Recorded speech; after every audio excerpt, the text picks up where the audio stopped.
बंगाल के दक्षिण 24 परगना में अम्फन तूफान पीड़ितों ने मुआवजे और राहत सामग्री के लिए खूब हंगामा किया। आरोप है कि वहां के लोगों की मदद के लिए जो सरकारी फंड आया उसमें टीएमसी के स्थानीय नेताओं ने गड़बड़ी की, जिसकी वजह से दक्षिण 24 परगना जिले के अलग अलग इलाकों में लोगों ने जमकर हंगामा किया। वहां के धर्मपुकुरिया गांव में तो मुआवजा नहीं मिलने से नाराज महिलाएं झाड़ू लेकर टीएमसी नेता और वहां के ग्राम पंचायत सदस्य के घर पहुंच गईं और उसे घेर लिया।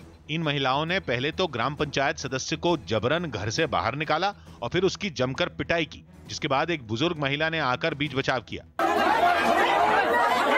दक्षिण 24 परगना जिले के पाथर प्रतिमा इलाके में भी अम्फन तूफान से पीड़ित लोग गुस्से में नजर आए। वहां लोग टीएमसी नेता के घर के बाहर इकट्ठा हुए और उन्होंने राहत सामग्री नहीं मिलने पर हंगामा किया। अम्फन तूफान की वजह से बर्बाद हो चुके इन लोगों ने टीएमसी नेता तक अपनी बात पहुंचाने की कोशिश की, लेकिन जब उनकी बात नहीं सुनी गई तो हाथापाई की नौबत आ गई। दक्षिण 24 परगना बंगाल के उन जिलों में शामिल है जहां अम्फन तूफान ने सबसे ज्यादा तबाही मचाई थी। दिल्ली के सीमापुरी थाने में बीती रात एक सिपाही ने दूसरे सिपाही को गोली मार दी। घायल सिपाही आमोद को अस्पताल में भर्ती कराया गया। बताया जा रहा है कि दोनों में किसी बात को लेकर झगड़ा हुआ, जिसके बाद साथी पुलिसकर्मी ने दोनों को समझाया, लेकिन इस दौरान रविंद्र ने अपने साथी आमोद को गोली मार दी। आरोपी सिपाही रविंद्र को तुरंत गिरफ्तार किया गया और उससे पूछताछ की जा रही है। रूस में राष्ट्रपति व्लादिमीर पुतिन का कार्यकाल बढ़ाने से जुड़े संविधान संशोधन बिल पर वोटिंग शुरू हो गई। पहले ये चुनाव एक ही दिन में 22 अप्रैल को पूरा होना था, लेकिन कोरोना की वजह से इसे 1 जुलाई तक के लिए टाल दिया गया था। लेकिन मतदान केंद्रों पर लोगों की भीड़ ज्यादा न जुटे, इसके लिए तय तारीख से एक हफ्ता पहले ही मतदान की प्रक्रिया शुरू कर दी गई, जिसके बाद लोग मतदान केंद्रों पर जाकर अपना वोट डालते नजर आए।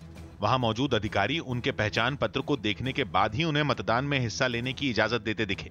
मतदाता अपनी राय को एक कागज में लिखकर उसे मतपेटियों में डालते नजर आए। रूस में संविधान में किसी भी तरह के बदलाव के लिए लोगों की राय जानना जरूरी है, जिसके तहत 1 जुलाई तक वहां के लोग वोटिंग में हिस्सा ले पाएंगे। ऐसे में अगर वो बिल के पक्ष में वोट करते हैं तो व्लादिमीर पुतिन का अगले 16 साल यानी 2036 तक रूस के राष्ट्रपति पद पर बने रहने का रास्ता साफ हो सकता है। हालांकि वहां की विपक्षी पार्टियां इस संशोधन के पक्ष में नहीं हैं और वो लगातार इसका विरोध कर रही हैं। कोरोना मरीजों के इलाज में जुटे दिल्ली के हिंदू राव अस्पताल के स्वास्थ्य कर्मचारियों ने प्रदर्शन किया। इन लोगों का आरोप है कि उन्हें 2 महीने से वेतन नहीं दिया गया, जिसकी वजह से उन्हें प्रदर्शन के लिए मजबूर होना पड़ा। वेतन नहीं मिलने से नाराज इन लोगों ने प्रशासन के खिलाफ खूब नारेबाजी की। हालांकि इन स्वास्थ्य कर्मियों का यह प्रदर्शन महज 2 घंटे के लिए ही था, मगर उन्होंने साफ कर दिया कि अगर जल्द उनका वेतन नहीं दिया गया तो वो लोग बेमियादी हड़ताल शुरू कर देंगे। अभी फिर हमारी सैलरी 2 महीने से नहीं आई है, तीसरा महीना भी खत्म होने वाला है 2 दिन में। उत्तरी दिल्ली नगर निगम के तहत आने वाले इस अस्पताल के कर्मचारियों ने ये आरोप भी लगाया कि उन्हें कोरोना से बचाव के लिए जरूरी चीजें तक नहीं दी जा रही। पीपी किट भी नहीं है, ग्लव्स भी नहीं है और कोई दवाई भी नहीं दी गई है। सच्चाई तो ये भी हिंदूराव के अंदर। वहीं हिंदूराव अस्पताल में प्रदर्शन की खबर मिलते ही उत्तरी दिल्ली नगर निगम के मेयर ने जल्द वेतन देने का भरोसा स्वास्थ्य कर्मचारियों को दिया। सभी पैरामेडिकल स्टाफ को बताना चाहते हैं कि जल्द ही आपको भी सैलरी मिलेगी। इस समय कोविड से लड़ने का समय, हम सब मिलकर लड़ेंगे जब भी कोविड को हराएंगे। महाराष्ट्र सरकार ने कोरोना की वजह से जान गंवाने वाले पुलिसकर्मियों के परिवार वालों को रिटायरमेंट तक सरकारी मकान में रहने की सुविधा का ऐलान किया। उद्धव सरकार में गृह मंत्री अनिल देशमुख ने इसे कोरोना योद्धाओं के सम्मान में लिया गया फैसला बताया। उनका परिवार जो शासकीय निवास स्थान में रहता है, उनको उसी निवास स्थान में उनके रिटायरमेंट तक रहने का निर्णय भी राज्य शासन ने लिया है। दिल्ली के स्वास्थ्य मंत्री सत्येंद्र जैन को अस्पताल से छुट्टी मिल गई। दिल्ली के मैक्स अस्पताल में भर्ती स्वास्थ्य मंत्री सत्येंद्र जैन की कोरोना वायरस रिपोर्ट नेगेटिव आई, जिसके बाद उन्हें अस्पताल से छुट्टी मिल गई। पिछले दिनों उन्हें कोरोना वायरस होने के बाद प्लाज्मा थेरेपी दी गई थी। फिल्म निर्देशक SS राजामौली ने फिल्म बाहुबली के किरदारों वाले मास्क के साथ एक वीडियो सोशल मीडिया पर शेयर किया और लोगों को भी कोरोना वायरस से बचने के लिए ऐसा करने की सलाह दी। हार्दिक पांड्या ने गुजरात के वडोदरा में अंडर 19 क्रिकेटरों के साथ अपना अनुभव साझा किया। इस दौरान उनके भाई कृणाल भी वहां मौजूद रहे।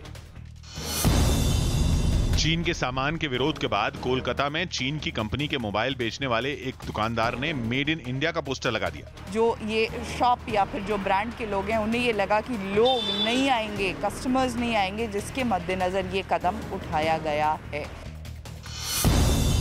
भारतीय बैडमिंटन संघ 1 जुलाई से हैदराबाद में खिलाड़ियों के लिए अभ्यास शिविर शुरू कर सकता है। सुप्रीम कोर्ट ने बॉम्बे हाई कोर्ट के फैसले को बरकरार रखते हुए साफ कर दिया कि विमान में बीच की सीट खाली रखनी जरूरी नहीं होगी। इससे पहले एक याचिका में कोरोना वायरस की वजह से बीच की सीट खाली रखने की मांग की गई थी, लेकिन इसका ये कहते हुए विरोध किया गया कि एयरलाइंस कंपनियां यात्रियों की सुरक्षा के लिए सभी जरूरी कदम उठा रही हैं। गुवाहाटी में जमीन खिसकने से हुए हादसे के बाद बचाव दल ने एक आदमी को सुरक्षित बचा लिया। यह आदमी मकान के मलबे के नीचे बुरी तरह से दब गया था, जिसकी जानकारी मिलते ही एनडीआरएफ की टीम वहां पहुंच गई और इस आदमी को बचाने की कोशिश तेज कर दी गई। मलबे में बुरी तरह फंसे आदमी को निकालने में कई जवान एक साथ जुटे दिखाई दिए। काफी देर तक कोशिश करने के बाद बचाव दल के जवानों ने मलबे में दबे इस आदमी को धीरे धीरे सुरक्षित बाहर निकाल लिया। एनडीआरएफ के जवान मलबे में दबे आदमी का हौसला भी बढ़ाते रहे। मलबे में दबने की वजह से आदमी बुरी तरह घायल हो गया, जिसे तुरंत अस्पताल पहुंचाया गया। राजस्थान, यूपी और एमपी के बाद बिहार के रोहतास में टिड्डियों ने हमला किया, जिससे वहां के किसानों की परेशानी बढ़ गई। पाकिस्तान से आई ये टिड्डियां कई इलाकों में उड़ती नजर आईं और लाखों की संख्या में पहुंची इन टिड्डियों ने पूरे आसमान पर अपना कब्जा जमा लिया। टिड्डियों के हमले की जो तस्वीरें सामने आईं, उनमें एक में टिड्डियों का दल खेतों के ऊपर मंडराता दिखाई दिया, जिसके बाद अपनी फसल को बचाने के लिए कुछ लोग अलग अलग आवाजें निकालकर उन्हें भगाने की कोशिश करते नजर आए। इसी तरह की एक दूसरी तस्वीर भी सामने आई, जिसमें टिड्डियों का झुंड घरों और पेड़ों के ऊपर उड़ता दिखा। पाकिस्तान से पहुंची इन टिड्डियों ने सैकड़ों बीघे में लगी फसलों को नुकसान पहुंचाया, जिसकी वजह से इलाके के किसान परेशान दिखे। फसल सब चढ़ गया है, परेशान हो रहे हैं, हिला रहे हैं, दवाई मार रहे हैं, कुछ हमें को फायदा नहीं है, नुकसान है, नुकसान है।